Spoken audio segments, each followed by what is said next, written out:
Okay, it's what you do with this information that counts and how you apply it to the horizon.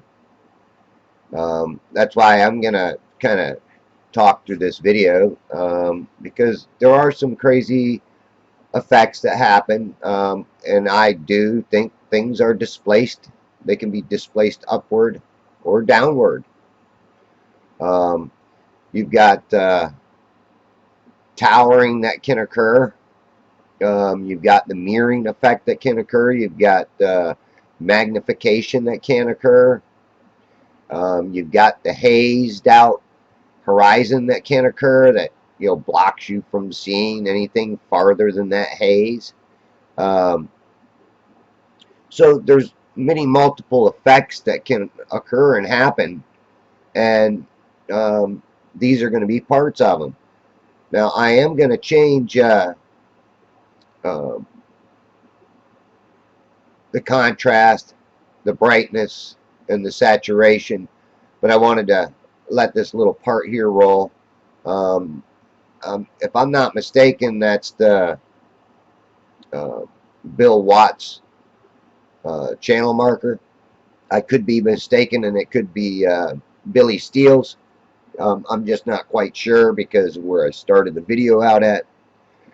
But if I can pick them out, um, I'll let you know um, which ones they are throughout the footage that I collected this day. Not only did I film in the afternoon, I went out later in the evening and filmed from Pine Island. Um, and again, I'm gonna change the contrast and saturation, and I'm gonna put a little transition in here. Okay, this time I put the contrast at 10, saturation rate at 10, and the brightness at minus 23. Just to bring out a little bit more color, a little bit more contrast, and a little bit more or less light. Kind of show you how these different circumstances can change, basically how everything that we're seeing out there. Number one, visibility limits, too, are going to play a role. And when you have visibility limits, the visibility limits are also going to limit your angular resolution to a object. Plus, too, then you have these other optical effects that are occurring all at the same time, like magnification, that towering, um, and then you have these areas where the water is calm.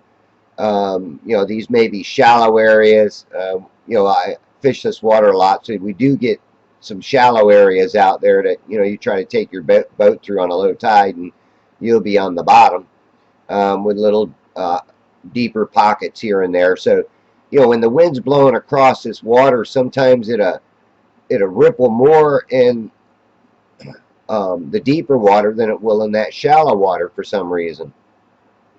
Or it could be just the way the wind is blowing, where you got more wind blowing downward on the water than you do in other places.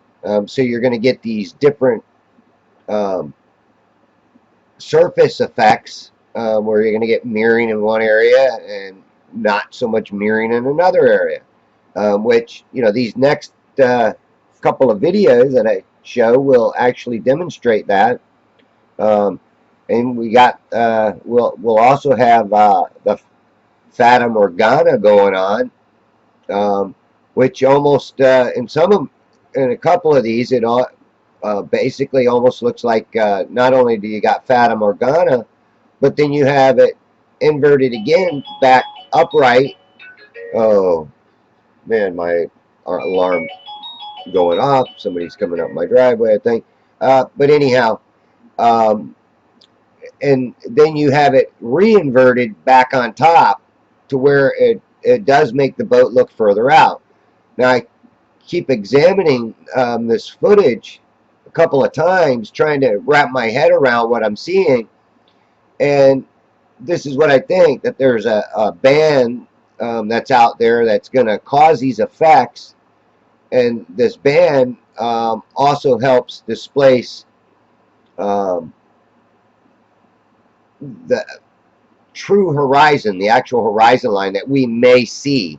Um, so I do think that some of this horizon line is being displaced upward, and not that it's being pulled up over the curve. It's just it's being like the towering. It's being towered above it. And again, you know, with this footage, it really tells you something. Like you seen at the top of the screen there, it just went by a boat. Um, should have tried to point that out real quick, but I don't want to slow any of this footage down. I just kind of want to keep it the same.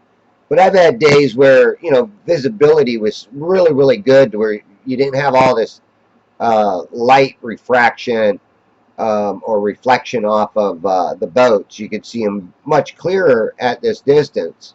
Again, I'm using the B700 camera. And again, remember that red boat right there I told you about in the first video? We're going to be keeping an eye on that one too, because like I said, this does some crazy optical effects, and I'm going to try to explain them the best that I can with the experience that I've had from filming out here for years and seeing many optical effects.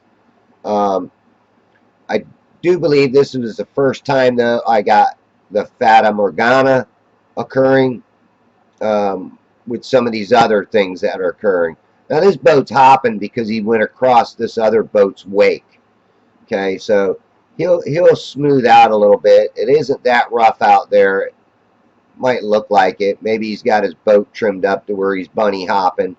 We call that bunny hopping sometimes. If you trim your motor up too much, it'll create you know, a hopping in the front of your boat.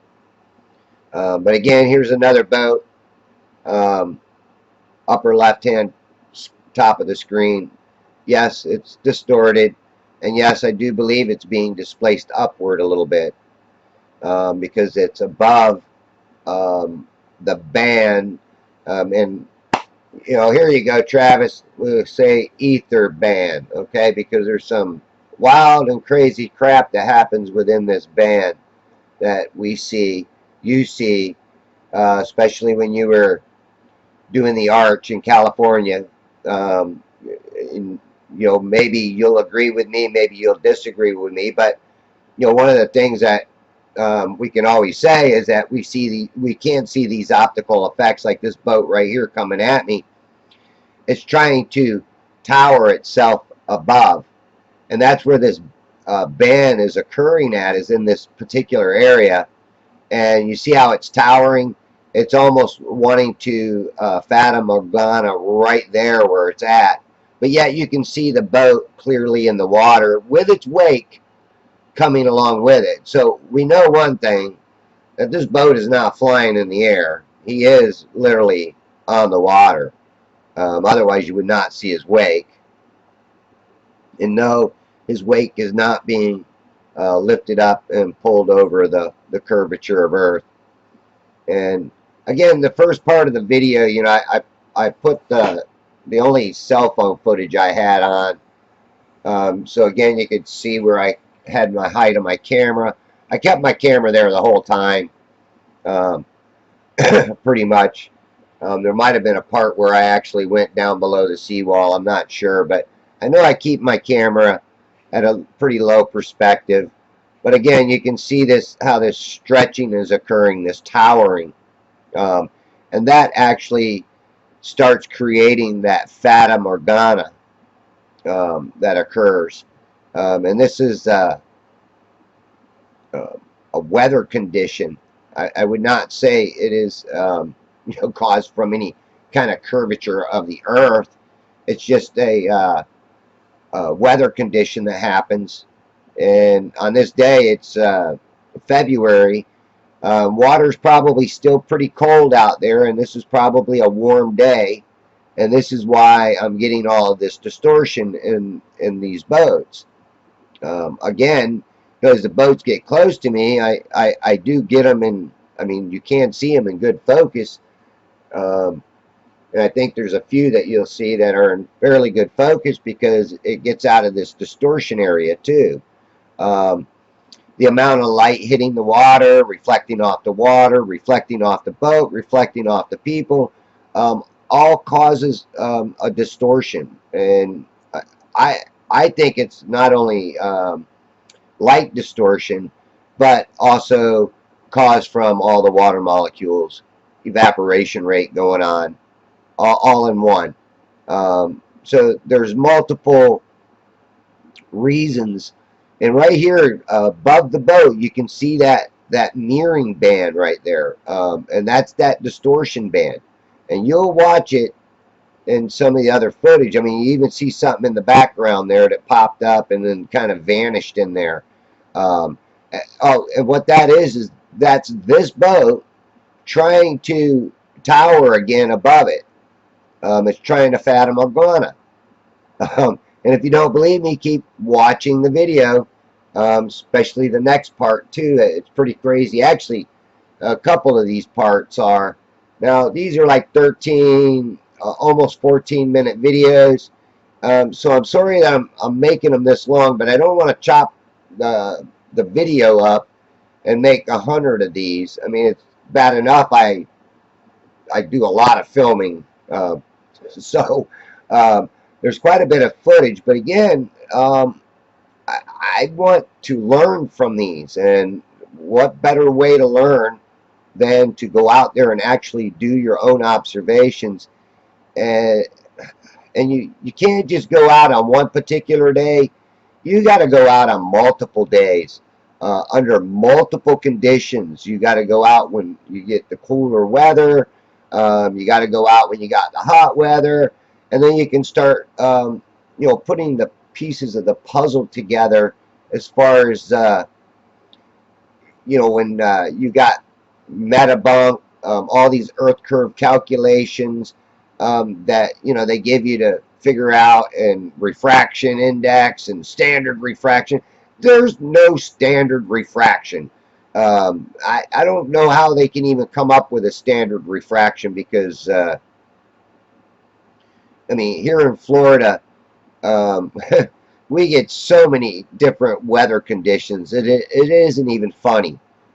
Sometimes we'll get sea fog come in the middle of the afternoon, and that will, I mean, you can't see 5 feet in front of you. I've been stuck in it before, and we sat there anchored, waiting it out, waiting it out. And we could hear people talking in their boats, and then when it lifted, man, that boat wasn't but 20 feet from us. So we could have easily ran into that boat, but most people have enough sense to, um, stop, anchor, and wait. Because when you can't see through it, when it's like pea soup, thick as pea soup, you just can't see through it. Again, I can tell that there's towering on that channel marker, because it is very stretched out toward the top. But as they get closer and closer, these will start getting back to their regular size. Again, here's the halfway marker. Now that I think it's about 1.5 miles from Bayport. So we just call it the halfway marker because it's the only other rack, or fairly big rack, um, before you get to the Bayport. But this is marking a rock area. There's rocks to the left of it, rocks to the right. So that's why you want to stay in that channel, um, so you don't go and hit those rocks and tear out your boat. Um, but the next part is going to be the kick-ass part, because that red pontoon boat, you're going to see some amazing effects that occur. And again, these are the effects that we really need to focus on, look at, and learn from. All right, again, I always tell people, you be the judge of what you see. My opinion might be different than your opinion, which is fine. All right, thanks for watching.